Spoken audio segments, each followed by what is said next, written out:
o publicitário Valdir Cimino. Ele é fundador da associação Viva e Deixe Viver. Essa fundação tem como intuito minimizar as dificuldades do período de internação de crianças e adolescentes por meio da contação de histórias e jogos. A entidade, que já impactou 2.600.000 pessoas desde sua fundação, conquistando reconhecimentos relevantes a partir da promoção da literatura infanto-juvenil e da arte de contar histórias, acolhendo bebês, crianças, adolescentes, seus familiares e equipes multiprofissionais. Bom, inicialmente é muito bom tê-lo aqui conosco. A gente agradece a disponibilidade de falar com a gente na manhã desta sexta-feira. Queria começar essa entrevista pedindo para o senhor contar um pouco, né, sobre a Associação Viva e Deixe Viver, como é o trabalho que vocês realizam, de humanização da saúde, como é que tudo surgiu e qual que é o grande objetivo da coisa. Muito bom tê-lo aqui conosco, um ótimo dia. Muito obrigado, Fernando, a você e a todos os ouvintes da Rádio Princesa FM. A Viva e Deixe Viver, ela nasce em 97, há 23 anos, com o intuito de promover leitura no nosso país. Naquele momento, eu trabalhava com veículos de comunicação e via o quanto a criança ficava em frente à TV e quase pouco nada em frente à leitura. Então, a Viva nasce com esse propósito. E atuando dentro de hospitais, que é um espaço muito asséptico, muito nevrálgico, as crianças têm muito medo, e a leitura foi o primeiro passo para a gente poder começar essa caminhada.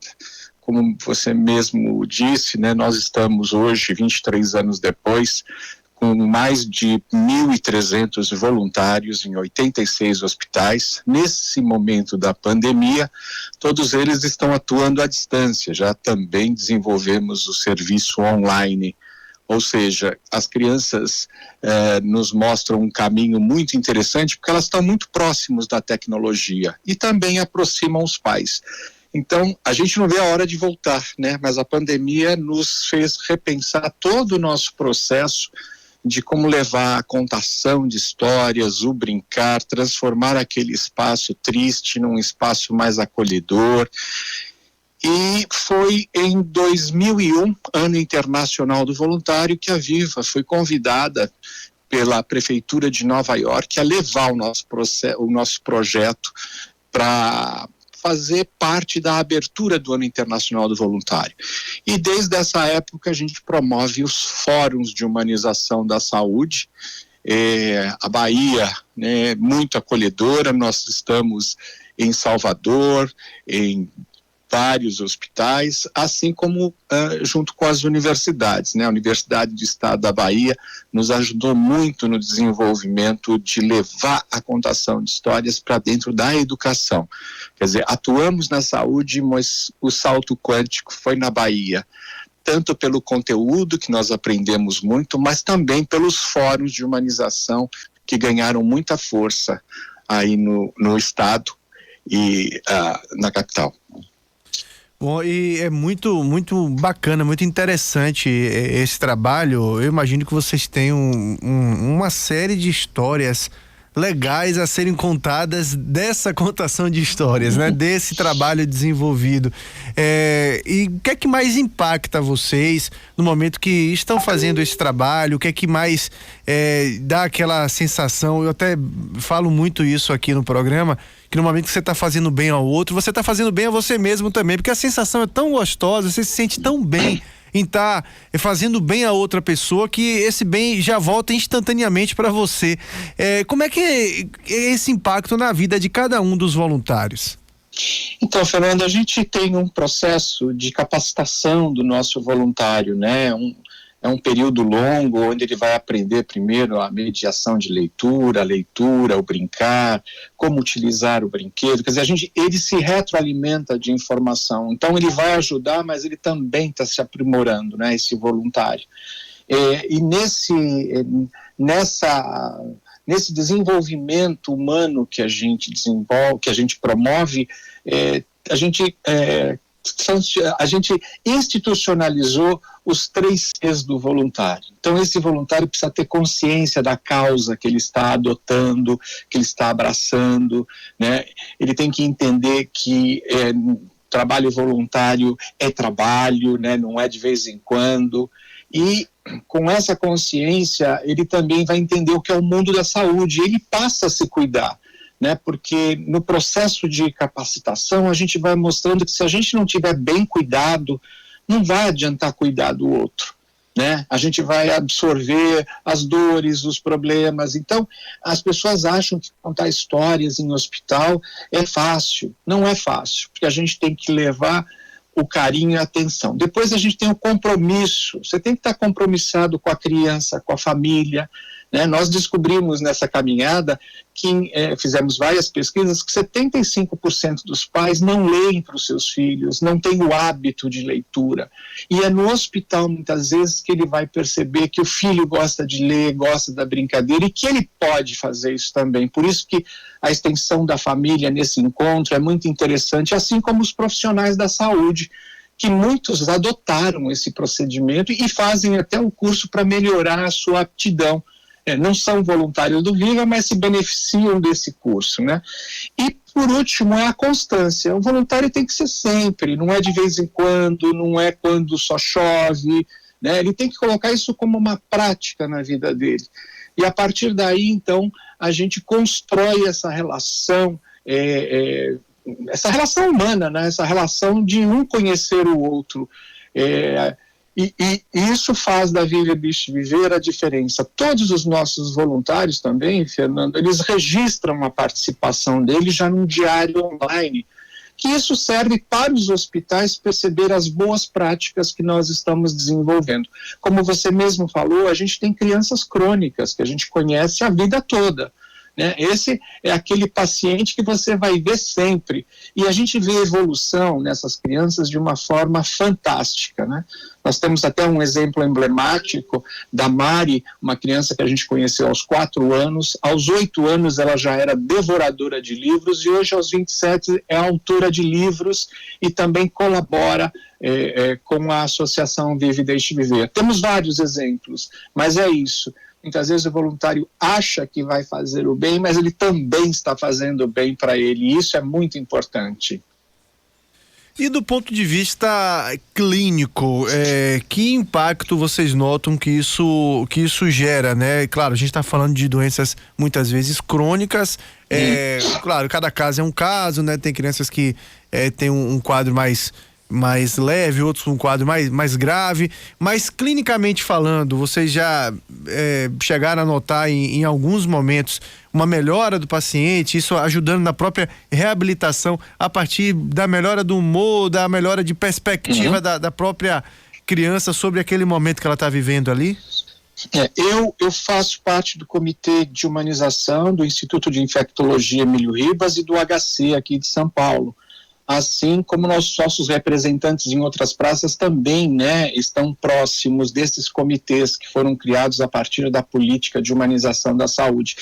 Eu adoro pesquisa, Fernando, eu sou que nem Santo Tomé, né? Se está tendo uma mudança comportamental, a gente desenvolve e os hospitais estão muito abertos para isso.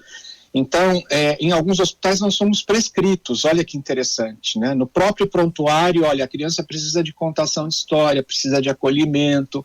Então, nós temos vários hospitais que nos trazem isso. E também desenvolvemos pesquisa. Então, se a audiência quiser checar, é só ir na nossa página, nós temos um espaço com diversas pesquisas. Recentemente, nós fizemos uma pesquisa um pouco mais aprofundada, que foi tirar, né, o processo foi tirar a saliva da criança para medir ocitocina e todas aqueles inas que fazem do ser ficar mais eufórico, melhor. Então, tirou-se a saliva da criança antes da contação de história e depois tirou-se novamente. Então, a gente vê um crescimento, uma euforia, e hoje nós somos, como eu falei, prescritos dentro de UTI, com a psiquiatria, com a psicologia. Então, a contação de histórias, desde os primórdios do ser humano, é uma junção, né, de pessoas conversando sobre determinados temas. E nós provocamos de fato o conhecimento através da leitura e do brincar. Então nós temos várias pesquisas nesses 23 anos que mostram exatamente o efeito da contação de história na colaboração, inclusive de aderência a medicamento. Muitas vezes a criança não quer tomar o medicamento, mas com uma boa história ela entende e ela faz parte também do seu processo de capacitação, de recuperação. Tem uma coisa muito interessante que há 14 anos atrás nós fomos convidados para contar a história na psiquiatria do Hospital das Clínicas. E ali nós tivemos que nos pós-graduar, porque a gente também tem que entender das patologias para oferecer a coisa certa, né? Ou a coisa mais adequada, a brincadeira mais adequada, o livro mais adequado para essas crianças. E é incrível esse processo, né? Como os pais passam a levar até lição de casa para brincar com seus filhos, né? Encontrar o tempo do Era Uma Vez. Bom, estamos conversando com o publicitário Valdir Cimino, fundador da Associação Viva e Deixe Viver, que faz esse trabalho voluntário muito bonito, né, em várias partes do país. Esse projeto, ele é restrito às crianças, há a possibilidade de ser ampliado até também para os adultos. Como é que na prática isso funciona com as faixas etárias mesmo? Sim.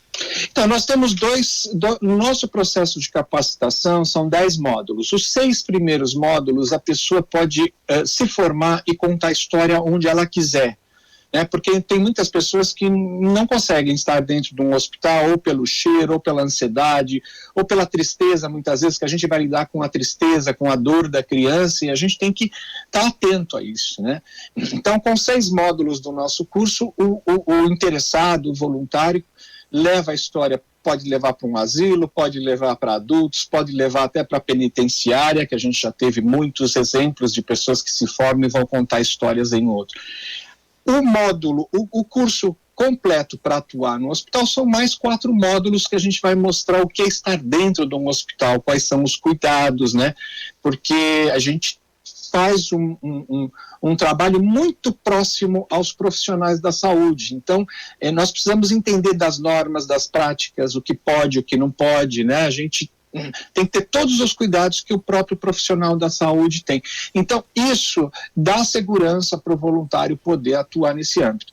Nós criamos um curso muito interessante chamado Tempo Rei de Histórias. Inclusive, o Gilberto Gil nos doou a música para esse projeto tão valoroso.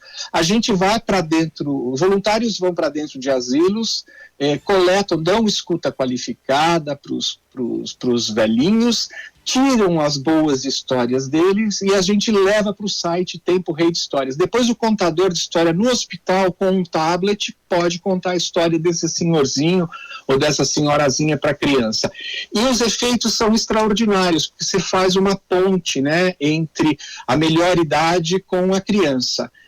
A gente tem percebido, de fato, que a contação de história pode ser aplicada em qualquer âmbito.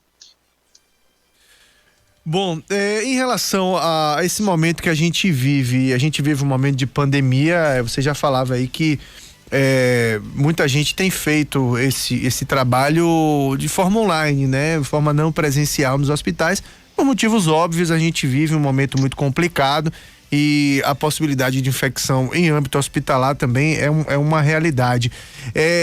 De alguma forma, foi um golpe para o próprio projeto, a pandemia. Voluntários deixaram de estar presentes nesse momento, mesmo de forma online, ou a própria solidariedade que está no coração de cada um segurou a onda nesse momento? Olha, eu acho que quando a gente faz pesquisa também sobre o perfil do nosso voluntário, né? Por que ele fica na associação, por que ele gosta, e a gente tem alguns indicadores que nos orgulha muito, né? Nós somos 90% feminino, né? Então 90% são mulheres, 10% são homens, e a gente percebe que, de fato, as mulheres fazem um acolhimento extraordinário dentro desse processo. Esse voluntário fica em média 9 anos na instituição. Isso é praticamente 2 vezes mais que a média Brasil, e doa em média 10 horas. Então você imagina essas pessoas fora do seu âmbito de trabalho. Como a Viva, e eu sou professor na faculdade Armando Álvares Penteado, leciono comunicação, já trabalhei com veículos de comunicação, eu sempre acho que o ser humano é o melhor veículo de comunicação. A gente, desde 2006, nós estamos fazendo testes sobre ensino à distância. Então, quando a pandemia veio lá em março do ano passado, que bloqueou-se tudo, foi uma grande tristeza, né?